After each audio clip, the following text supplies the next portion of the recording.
زه رحیم صدیقی ټولو خویندو او ورونو ته سلامونه وړاندې کوم. افغانستان کې بېګناه افغانان شهیدان کېږي.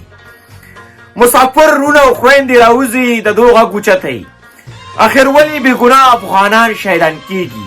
نړیوال هم ګوري، خو دا کوم ملک چې دا ظلم نښلولی دی د دې ملک خلاف افغانان یوازې نه دي راوچت شوي، اوس نړیوال هم راوچتېږي. دلته په نیوزیلینډ اوکلینډ ښار کې په 15 د اګست انشاءالله افغانان دغه غږ اوچتوي. څومره خویندې او وروڼه چې دلته نیوزیلینډ کې اوسېږي، بیا سپیشل د اوکلینډ په ښار کې، د ټولو څخه خواهش کوم چې تاسو باید ټول حاضري ولګوئ.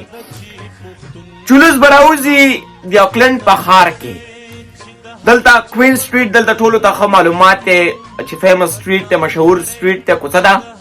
په دغې کوڅه کې به چې کوم دغه سپږن دي د دو خلاف به موږ غږ اوچتو. د پاکستان چې کوم حکومت دی بېګناه افغانان شهیدانوي، د دو خلاف به موږ خپل غږ اوچتو.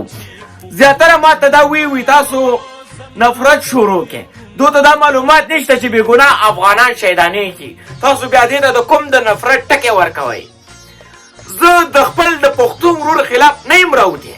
پښتون ورور زما جګر دی، زما د نیکه اولاده ده، د هغه خلاف زه نه یم. زما پښتون ورور که ما سره ونه درېږي څه پروا کوي؟ که ځان په افغانیت باندې نه حسابوي خیر دی، څه پروا کوي؟ د افغانیت نه که انکار کوي څه پروا کوي؟ موږ خو بیا هم د خپل د نیکه اولاده ګډو که نه، هغه مینه خو ورسره لرو که نه. موږ د هغو خلاف نه یو.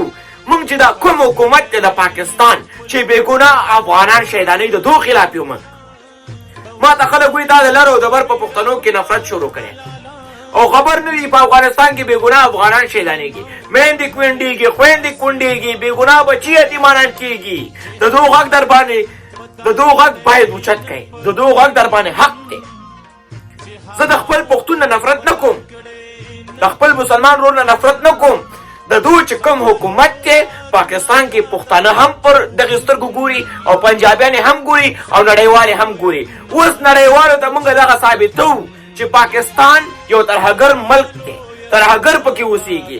هغو ټرین کوي افغانستان ته رالیږي او افغانستان کې بېګناه افغانان شهیدانوي. ترهګر ته به ترهګر وایو. دومره غټې سړي وایي، دومره غټې غټې سپږې به ورکې شوي، راځي به بېګناه افغانان شهیدانوي. چېرته افغان چې کوم طالب و هغه اوس نشته، هغه د خپل د مذهب دپاره جنګېدلو، زموږ خوږ مذهب دپاره. هغه د بېګناه افغان وینه نه تویوله، هغه خپل افغان ورور سره مینه لرله. دا نن سبا کې چې کوم سپږن دي دو ته موږ طالب نه شو ویلی، دا یو غلامان دي. ما ته خلک وایي ته دو پسې خبرې نه شي کولی. زه همیشه غلام پسې لګېم چې غلام زما سر کټ کړي، زما د فیملي سر کټ کړي، خلاف یم. که پاکستان ایسه زما سر کټ کړي، که زما د فیملي سر کټ کړي، خلاف یم. څوک چې افغانان بېګناه وژني خلاف یم. انشاءالله تاسو اوس ګورئ چې دا به په بلیک لیست کې راځي. نړیوال نن سبا حیران دي، خپل چې هغه کوم پوسټونه کوئ پرې نه دی. که تاسو ته زموږ په پښتون دا پښتون وایي که نه چې په پاکستان کې دا زیاتره پښتانه اوسېږي، که دوی ته وایي تاسو نفرت شروع کړی دی، دوی ته خو شرم نه ورځي. غاټه لکۍ ورپورې شاته یې وتړي، نه به زموږ شی نه به د هغو شی.